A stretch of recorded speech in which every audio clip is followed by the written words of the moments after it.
and gentlemen, my name is Steve Norris, N is in Nancy, O-R-R-I-S.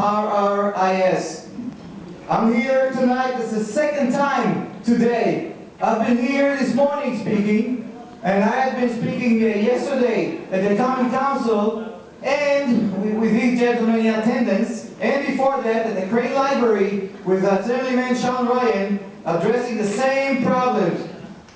I'm going to speak from personal experience, because we've already seen the statistics, they speak for themselves. First of all, I don't know, I'm not using the paratransit, but I don't know why every cutback has to be done on the back of the poorest people and the most vulnerable people in society. How many people here have been using the paratransits that's gonna be affected?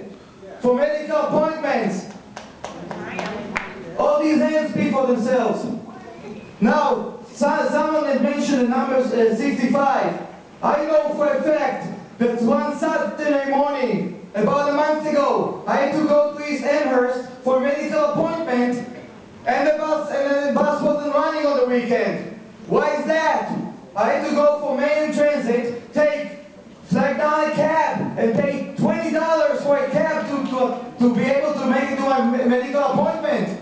How are we supposed to be addressing economic growth if the people that are commuting to the suburbs to work at call centers in Tonawanda, West Seneca, are not able to go to the workplace? Now, it's a doom and gloom, so it's doom and gloom, but I got two proposed solutions that I had mentioned before, and other people also mentioned earlier this evening. How about the haircut that the commissioners, the director of the NFTA, is doing this reform with whom I spoke yesterday, Adonate, the NFTA chair. The second solution is going to be to kill two birds in one shot. You know what it is? The NFTA owns the Outer Harbor lands which belong to us, the residents of the city of Buffalo. Why is the statewide agency owning Outer Harbor lands that has got nothing to do, basically, practically, with transit or transportation? How come? They need to divest. And you know what Mr. Sloma told me yesterday? All the city got to do is write us a check. I don't care. They talk to the mayor, to the common council. But if you do sell them and the city purchases the Outer Harbor lands, we get two birds in one shot. We get control over our Outer Harbor while plugging the budgetary shortfall. Then we wouldn't have to go with. Thank you, sir. Okay, I'm just going to conclude. I'm just going to say in conclusion. Assemblyman Ryan has mentioned it's supposed to be a third way, not just cutting services or checking out the height. That's my solution. Sell the Outer Harbor land, and that's the third solution that Ryan has advocated. Thank you. Mark, W-E-R-K. I'm the Director of Advocacy and Public Policy for West America Independent Living. We serve people with disabilities in the area of Niagara County. I see a lot of faces here tonight because some people know I also testified on Monday. But it's 2 days later, and my phone's been ringing off the hook with people that couldn't get here to tell you what they think. Wow. So I'm going to give you some brief points to make sure that everything gets covered. One, the 8 Main really needs to be continued. Amen. I think the train system covers everything that the 8 Main covers is, incomplete at best. Anybody who'd like to borrow my wheelchair and roll from Summer Best to Utica on their own is welcome to do so. Second thing, I'm part of a committee that meets every month, an NFT Advisory Committee on the Disabled. A lot of the NFT officials here are people that I see on a regular basis. I have consumers that are saying, not only do I need to see more of the commissioners at our meetings, but that maybe there needs to be a rider advisory committee for the authority. Exactly. Ridership is. Remember, I represent people that use paratransit. Thank you, Tom, for recognizing how important paratransit is. 10,000 clients a month, all of whom are paying double what fixed street customers pay. The last thing that's been mentioned to me are a couple of minor issues that aren't part of the service reduction plan, but they think affect ridership. Because I look at those numbers up there, and they see it affects 1.7 million rides. Wow. And as I look and I do my math, if we keep these people on the system, we might be able to start covering budgets and deficits. Organize the system to make the system easier to ride, it's gotten harder.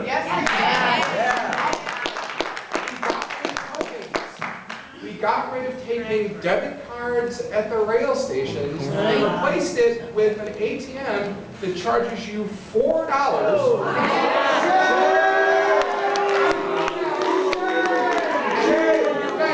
in order to take out $10 to buy a round-trip pass to buy Metro Rail.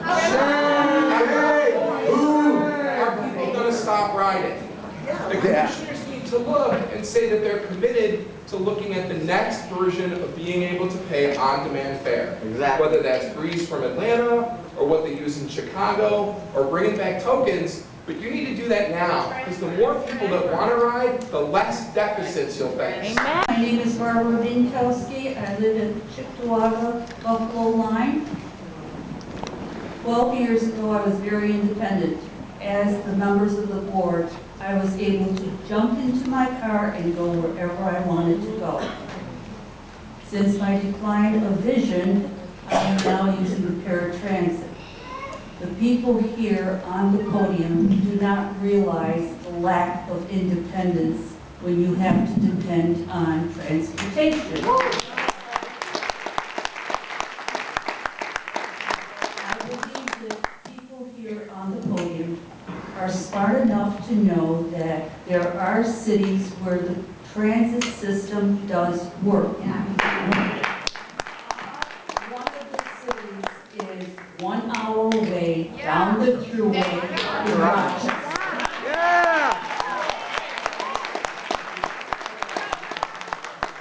The transit system in Rochester operated at a deficit for many years.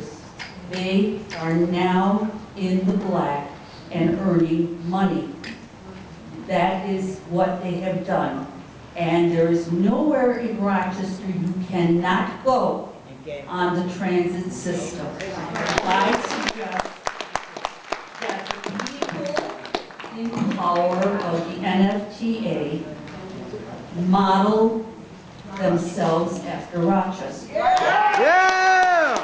Either invite those people here or go there because it's only an hour away. Exactly. And find out how they make their system work. We had when we were going straight into North Tonawanda, we had the ridership.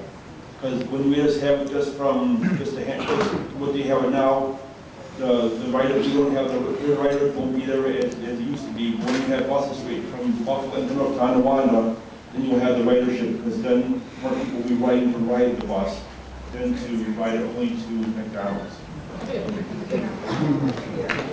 It's okay. T-A-P-I-N-G. I live at the Buffalo Chickawaga line.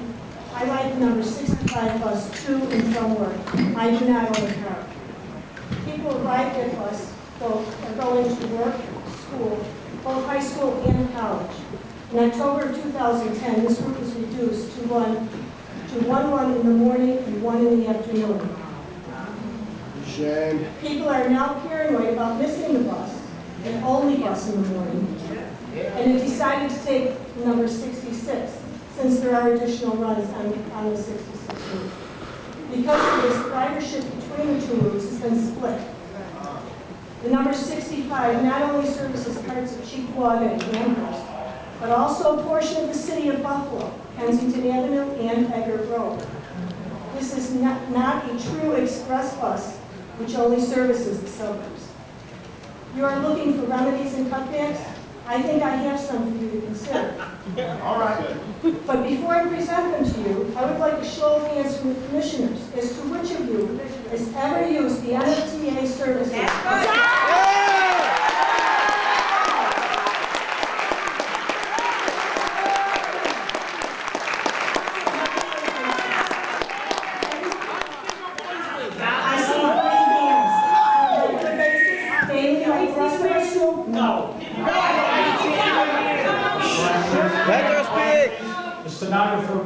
hear when you talk over the speaker, so People would like to make see fun. whose hands were being raised, just so you know.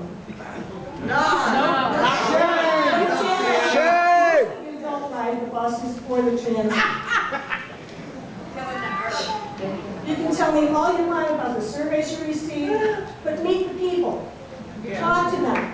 Amen. They don't want to talk to someone to challenge you to use public transportation for a month. Yeah. But Good luck. I have a proposal that each of the department heads and the commissioners be required to ride.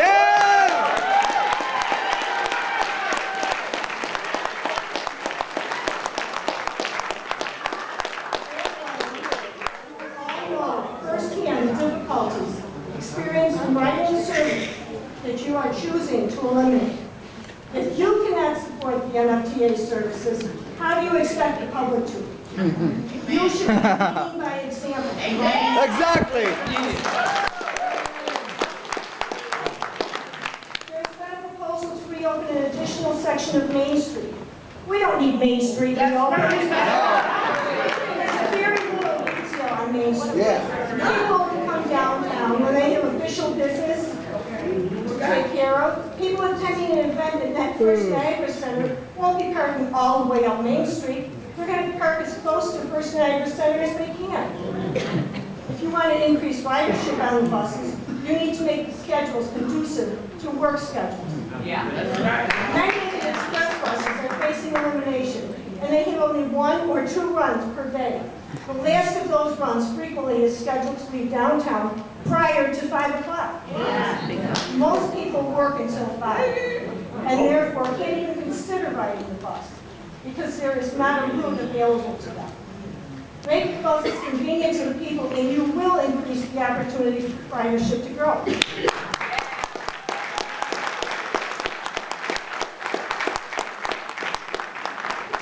Time is up.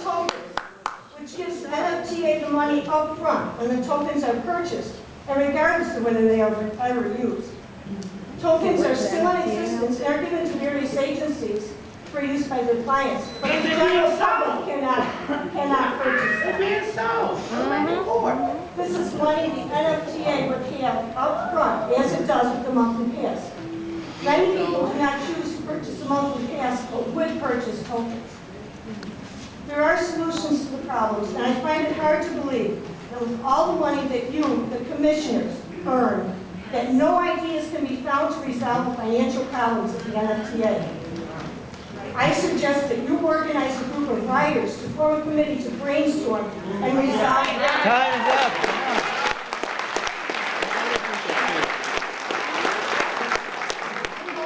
Last 2 evenings and also this afternoon, you've heard from many of the writers with nearly as many ideas.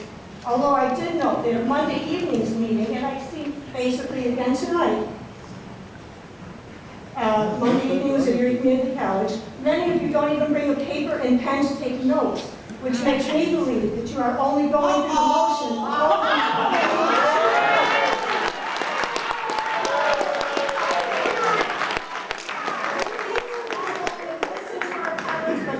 Seriously consider the suggestions being made.